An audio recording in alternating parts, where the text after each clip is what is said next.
Right, we've now got this structure with department, table, employee and transaction. So each employee is uniquely identified with an employee number. Now I'm going to add an extra column to this. I'm going to add the manager.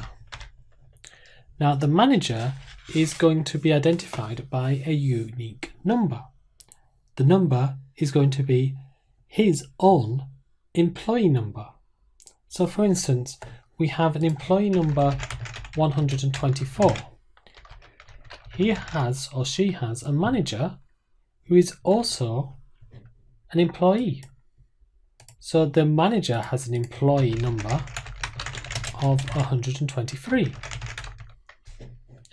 So we are using the employee number to identify a person, but we're also identifying a different person using the same set of numbers. So I hope that makes clear. So we might have another employee who has an employee number of 300, and his or her boss is somebody who has an employee number of 124, and that person has who has a manager who has an employee number of 123. So 300 has a boss who has a boss. But we're using the same system, number system, to identify the people. They are all employees, so they're all in the employee table. Some of them have got, most of them in fact, have got a boss. So the first thing we need to do is to add this extra column. Can you remember how we do it? The answer is that we alter the table and that we add manager int. Now we use exactly the same data type as the employee number int. Next, I'm updating the table employee table to update the now empty manager column with a number of an employee who is the manager. And you don't need to worry about how I've done that. Just know it's using the update and the set command. But this is the result. So we have a big boss, Jane Swilling. She's the big boss, the CEO. She has no manager. So the manager is null. Then we have the next 10 people who are, well, 9 people who are department heads. And these people have their boss, Jane Swilling. So their manager number is 123. The next 10 people have got as their boss employee number 124, Caroline Zinnemann, who has a boss of Jane Swilling. And so on through the line. People might have bosses who have bosses. So let's just go right to the near the end of the list. So this employee number 1125 has as a boss employee number 223. Employee number 223 has as their boss employee number 133. Employee number 133 has as their boss employee number 124, who has as their boss employee number 123, who is the top. At the end, somebody is going to be at the top who has no boss. Right, so I'm going to write a select query. And in fact, I already have written a select query that shows an employee number, an employee first name, an employee last name, plus the manager ID. Now I want to expand this by putting the manager's first name and last name. How am I going to do this? Well, let's go back to Excel. We've previously got a link between table department and table employee. I've got a link between table employee and table transaction. What we need this time is a link between manager and employee number.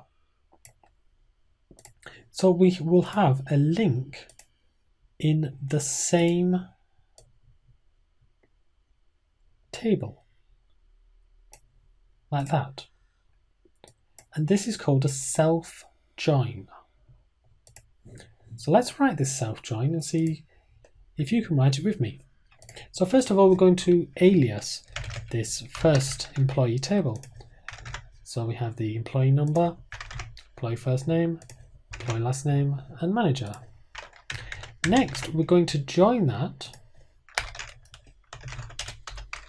with exactly the same table, table employee.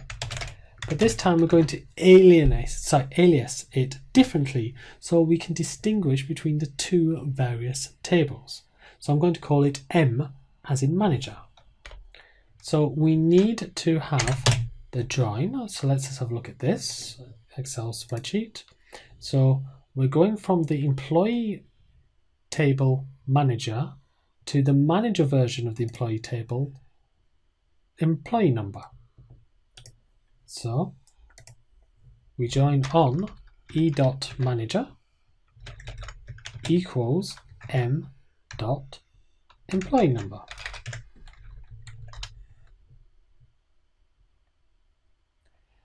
And then what else do we do? Well, not much. We now just can now write all of the manager tables. So we write the manager employee number. We write the manager first name. We write the manager last name. And there we go. And we can even, once I put the right table, I've literally been copying and pasting, we can even put their manager's manager. So let's run this, see what we get. So we have employee number 124, who has as their manager 123. So Caroline Zinnerman has, and we go to the second version of the employee table, as their boss, employee number 123, Jane Swilling. So let's take this big example. Jim Abbas has as their boss, Samir Reams. Samir Reams has as his or her boss, Diane Wood. Diane Wood has as his or her boss, Caroline Zinnerman. Caroline Zinnerman has as his or her boss, Jane Swilling. Now, Jane Swilling's not actually here because she doesn't have a manager. And this join only happens when there is something in the first table and the last table, and you can't join on nulls. So when doing a self join, you probably want to use an outer join rather than an inner join. So now we have employee number 124 having a manager of Jane Swilling, and Jane Swilling has as a manager nobody. So that is a self join. It's joining the one table to itself, but using it in different ways. Now we don't need all of these columns. We can get rid of one of these two, the manager and the employee number, and we can get rid of this last manager one. So let's get rid of these. And also we really need to rename these. This isn't employee first name. This isn't employee number. This is manager number and manager first name and manager last name. So there is a lot of rewriting of aliases with these self joins because they're the same columns being used for different purposes. So there we go. So employee number 124, Caroline Zinnerman has as a manager 123, Jane Swilling. And that is a self join.